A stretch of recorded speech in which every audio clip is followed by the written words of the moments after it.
in the late 80s when I would go to Italy all the time, in my father's village, there was a lot of if you dug into the ground, you can actually find old World War II shells, like artillery shells that were still like the used ones, but they're underground. You could find them. So I collected many of them over the years, and I keep them in a nice display in my house.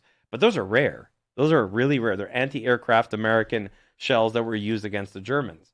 So I took a shell. I said, let me bring him one of these because this is something from my family, or, from where I'm from.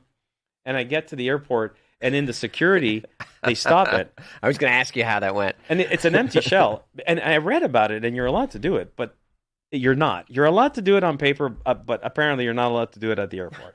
So they said, no, you can't go. You're going to have to, we're going to have to throw it out. I said, no. You're not throwing that out. So they said, well, you're going to have to go and give it to somebody and come back through security. So I went back out. I'm going to get in trouble for saying this, but I bought a cheap backpack that was at a stand. I put it in there. I took some stuff out of my carry-on, put it in the backpack, and I went and checked the backpack. And I said, I have another checked bag. I checked it. It passed. It got to work.